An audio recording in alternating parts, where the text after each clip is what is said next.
Yo, salut les techos, c'est Mickaël de tech2tech.fr.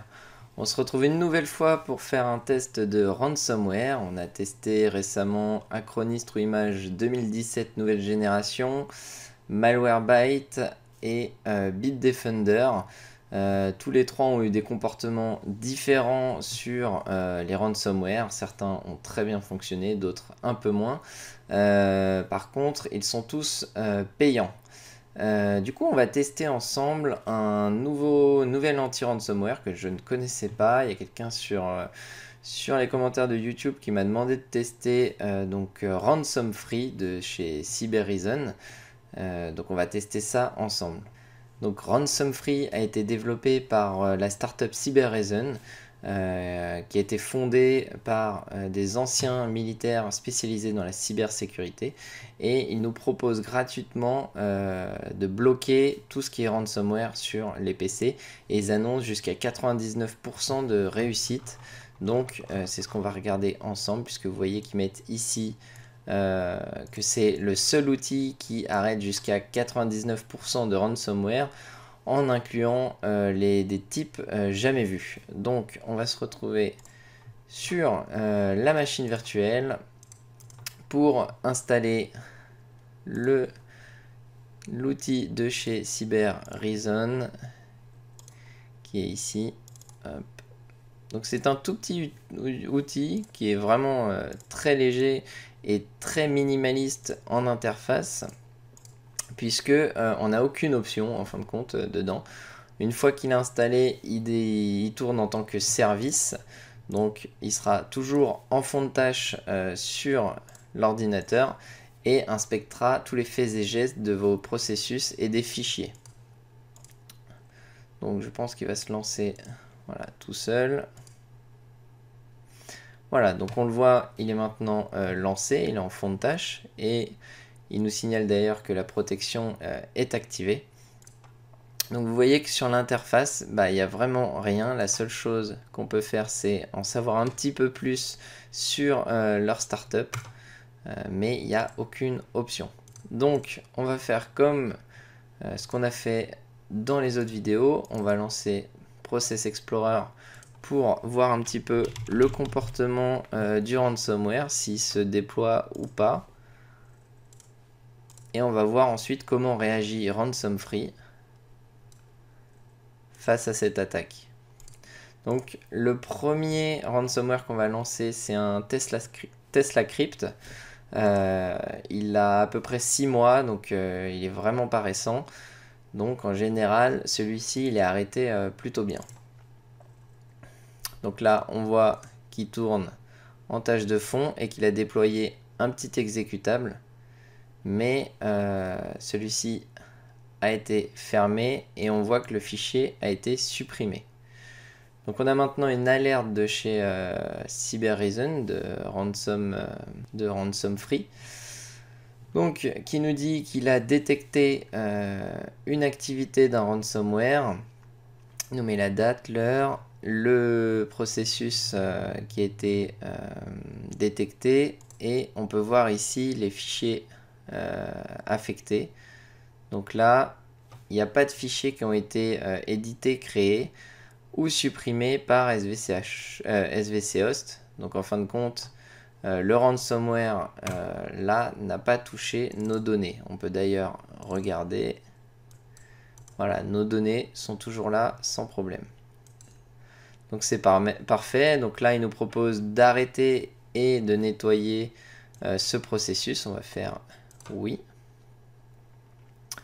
Et donc là, on voit le processus WBT qui lui a été créé par le malware. On va regarder s'il y a des fichiers affectés. Donc a priori, oui. Donc on va regarder. Donc a priori... Alors a priori, il a eu le temps de modifier un certain nombre de fichiers, puisque vous voyez qu'ici, on a pas mal de fichiers HTML avec la demande de rançon. Donc on va aller dans un de ces répertoires pour voir ce qui se passe à l'intérieur. Mais du coup, il a pas totalement... il a arrêté le ransomware, mais certainement trop tard.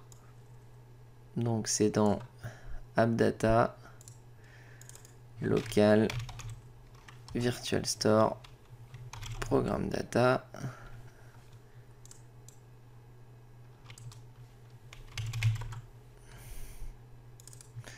Microsoft et Win.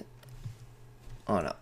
Donc là, effectivement, il y avait avant des fichiers là-dedans qui ont été chiffrés. Et donc, on a bien la demande de rançon pour récupérer nos fichiers sources, les fichiers qui sont bons. Donc, l'anti-ransomware n'a pas vraiment fait son boulot. Il a fait son boulot, mais malheureusement un peu trop tard, puisqu'on voit qu'on a quand même un paquet de fichiers touchés. On peut connaître le résultat en faisant une recherche directement sur la racine de notre disque et avec le nom d'un des fichiers de demande de rançon. Et on aura le résultat du nombre de fichiers infectés. Donc là, c'est dommage parce que c'est un ransomware qui existe depuis longtemps. Ça fait 6 mois qu'il est sorti. Ils auraient dû prendre en compte l'algo qu'il utilise pour chiffrer les données. Donc là, on voit qu'il y a environ 250 éléments avec des fichiers de demande de rançon différents et qu'il a attaqué notamment des fichiers système. Donc l'anti-ransomware n'a pas tout à fait son boulot. Par contre, nos données de travail, elles, sont saines et sauves. Donc c'est déjà pas mal et c'est mieux que rien. Ce qu'on va faire, c'est qu'on va restaurer la machine virtuelle et on va essayer maintenant le ransomware Loki et voir le comportement de l'anti-ransomware, ransom free, face à Loki. Donc voilà, la machine a été restaurée, elle est maintenant toute propre. J'ai réinstallé l'anti-ransomware, donc ransom free, et on va pouvoir lancer Loki et toujours analyser les processus en cours.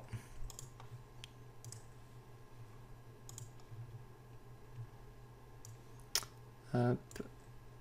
Alors, tout à l'heure, Ransom Free nous a fermé Process Explorer au moment où il a détecté le virus, donc je ne sais pas comment il va faire là. On va regarder tout de suite, donc on va lancer Loki, qui est déjà un peu plus costaud.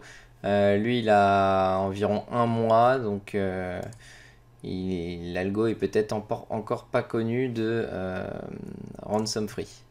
Donc on voit que le processus est toujours en cours et qu'il est passé sur le statut suspendu. Donc le processus a été mis en pause au bout de quelques secondes, mais a priori il y a déjà des fichiers qui sont touchés. Donc pour le moment il y a seulement ce fichier. Donc on va faire stop and clean the trace. Donc arrêter le processus et nettoyer la tâche. Et donc a priori ça a plutôt bien marché pour Loki, puisqu'il y a eu un seul fichier qui a été touché. Si je regarde encore une fois mes données, j'ai encore tous mes fichiers de données qui sont intacts. Donc maintenant, étant donné que ça a bien fonctionné sur celui-ci, on n'a pas besoin de restaurer la machine. Par contre, on va essayer le plus costaud, puisque celui-ci, il a quelques jours. Ce ransomware est sorti il y a quelques jours, donc il est encore peu connu des antivirus et des anti-ransomware. Et il utilise certainement une méthode bien spécifique pour chiffrer et pour s'infiltrer dans le système. Donc on va le lancer. Donc là, on voit que le processus est en cours. On va vérifier en même temps nos datas. Puisque là, pour le moment, l'anti-ransomware ransom free, qui est censé détecter 99% des ransomware, n'a pas touché à Cerber.exe, donc le ransomware de type Cerber.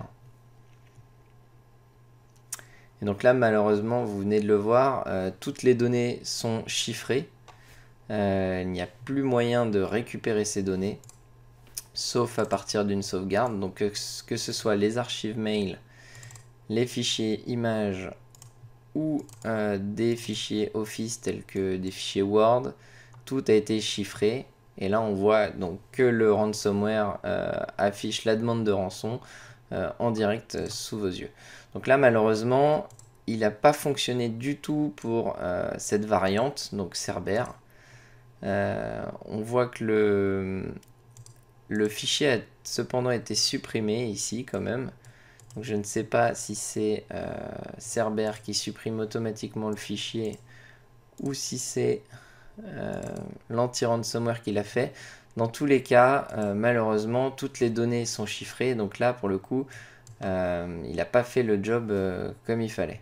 Donc voilà, c'est fini pour le test de Ransom Free de chez Cybereason. J'espère que ça vous aura permis de vous faire une idée de l'outil. Malheureusement, il n'a pas fonctionné jusqu'au bout puisqu'il a arrêté 1,5, on va dire, ransomware sur 3. Du coup, je pense que les solutions payantes sont quand même mieux que la solution gratuite qu'on vient de découvrir ici. Je vous remercie d'avoir regardé la vidéo. Si jamais vous avez des outils à tester, que vous voulez que je teste ça, n'hésitez pas, les commentaires sont là pour ça.